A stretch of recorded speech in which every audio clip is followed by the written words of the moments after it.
Okay, hi guys, we are back with Cyber Showdown 3. I believe that is what this update is called. I'm a bit surprised the background screen hasn't been updated, but I don't really care about that because this is still super cool. Let's get into a little mini review of what we've got in this update. Okay, here we go. First off, we've got obviously the Battle Pass. You can either buy the premium and get this decent looking color scheme.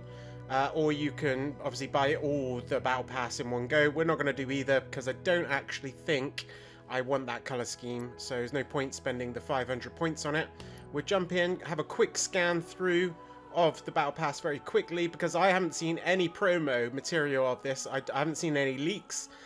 In fact, this game update came out a couple of days ago and I've been a little bit burnt out with Halo Infinite. Spirit of Fire was quite good on initial release, but after about a month I kind of grew a bit sick of it. There was nothing huge when they released the bigger maps for BTB. I kind of lost interest. This is weird. Where's it gone? There we go. That I'm not that keen on that.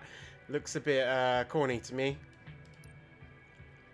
This color scheme is quite cool. It kind of reminds me of the G Fuel type energy drink that I can't actually remember off the top of my head because we don't drink it a lot in the UK. Mountain Dew is what I'm thinking of.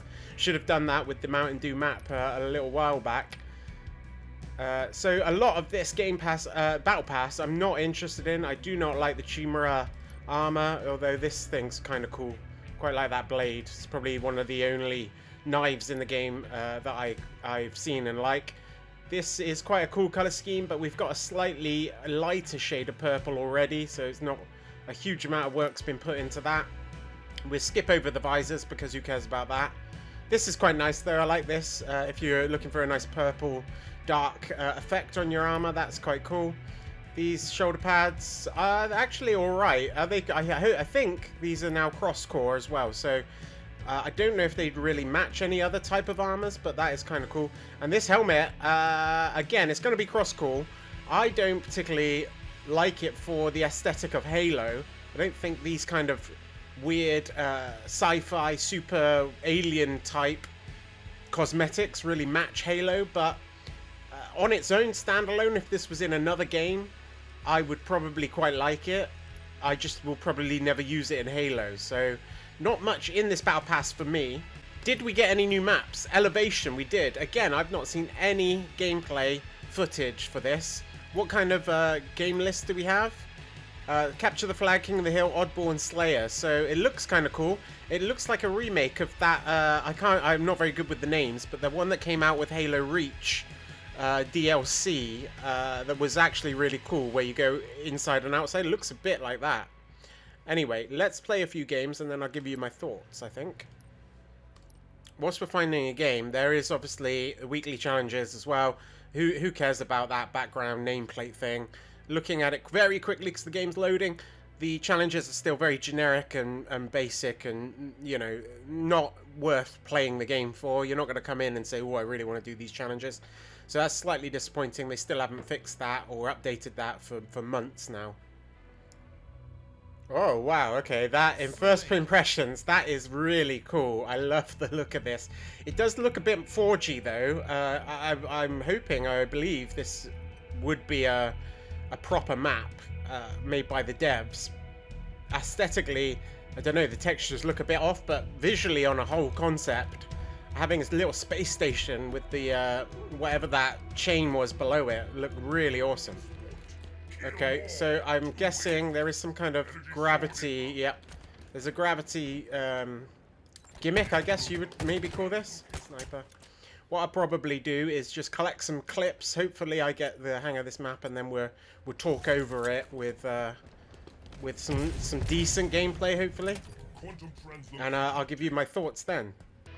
Alright, we have just about done it. We've played a few hours, I guess. It took me a little while to get through the challenges. All the challenges are done. We are on level 9 of the Battle Pass, and I have done it all on this one map, and I am a little bit tired of the map already, which is not a good sign.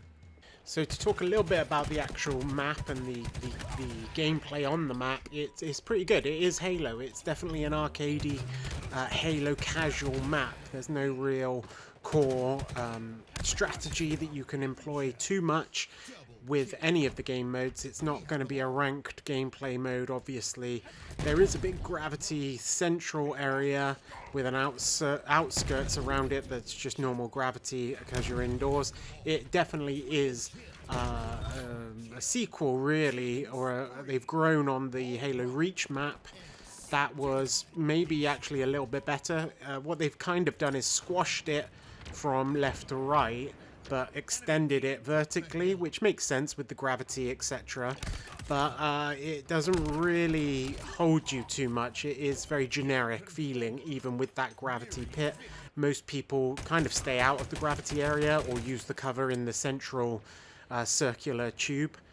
The power weapons, I like that there's a variety. You start one right down in the base pit, and there's one up on a ledge out in the gravity. So they're quite fun because you do get people charging for those to take them. However, they're not really needed to dominate in this game mode, or this game map.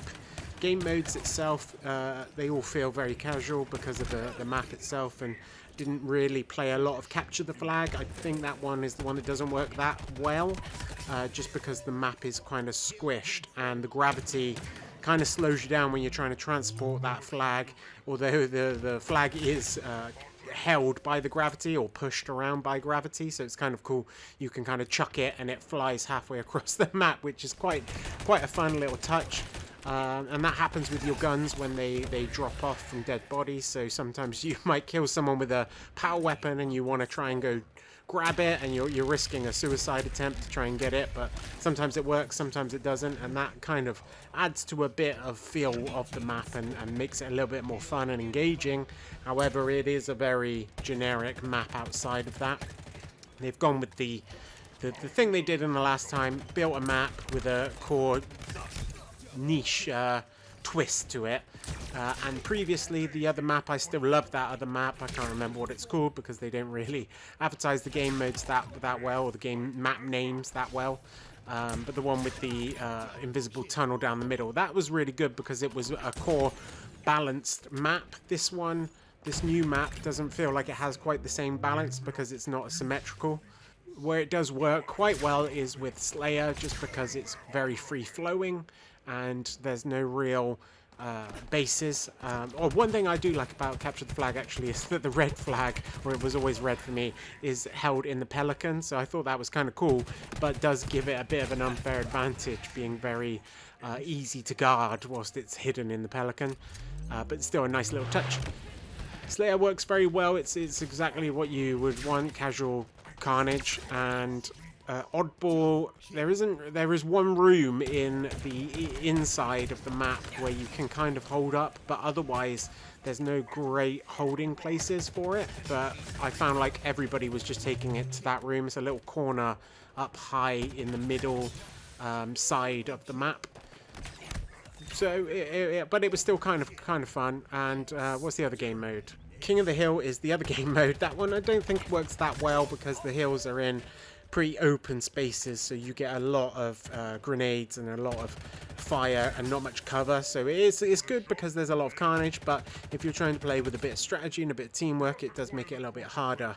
However, playing it on solo, no one talks on mics anymore, and that's where I really want to get to, is the state of Halo.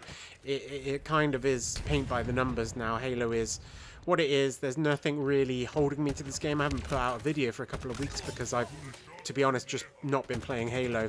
I really want to play more campaign Forge creations, but my desire to actually even turn the game on is pretty low because the multiplayer is just not being supported very well at the moment. We kind of lost seasons and all that content update. We switched to generic content update 29, 30. I mean, like I said at the start of this video, this one hasn't even been advertised very well. We're just getting the one map now with the new updates, and I'm hoping, guessing that we're going to get some Forge updates in a few weeks, some Forge maps, but I haven't even seen what's been advertised or published for that. And It's just getting a little bit repetitive. The game modes are either way too easy, or you occasionally get one that's still quite easy, but your team are really weak, so you lose anyway. So there's no real balance for the matchmaking. We've been on about that for over a year now, and no one's doing anything to change it at 343. The content itself, in terms of cosmetics, is very minimal and not very engaging. There's no real desire to drive harder and to keep playing because there's no ranking system that means anything. Ranked itself is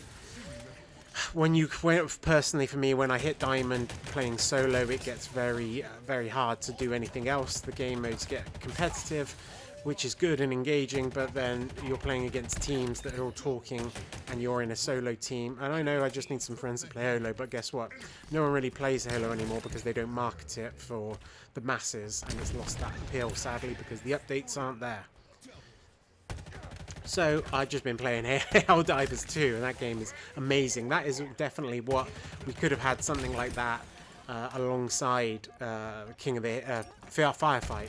If we got a firefight that had even a quarter of what Helldivers gives us, then it would have been insane. They need to really keep the core Halo multiplayer, but there has to be something engaging to keep people playing for a long time, whether it's a progression system that unlocks weaponry, or we start to tweak the weaponry. There's nothing wrong with having a slider like you get with different attachments in COD. You can just have that for different guns to keep people engaged on tweaking their guns to their own abilities. So it's still the core Halo experience, but maybe you get a gun with a higher fire rate or a bigger spread, but you get other benefits for it. And we just need the game to evolve now, because there's only so much Halo you can play when we're not getting a bunch more maps and we're not getting new game modes.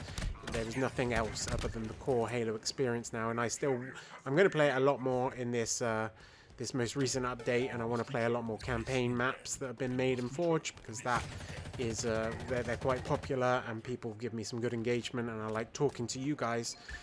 Anyway, I just feel like the state of Halo is not in a great place at the moment. It's not bad. I mean, I enjoyed playing that map, but I'm just already tired of it. I already want to go and play quick play, or go back to ranked or something, and just play some maps that are a little bit more dynamic and engaging and strategic.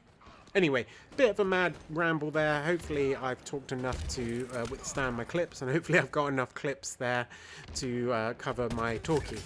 Hopefully you've enjoyed this video. If you have, I will be making some more Forge map campaign walkthrough videos that are the primary goal of this channel. So hit that subscribe button if that interests you, and I'll catch you in the next one.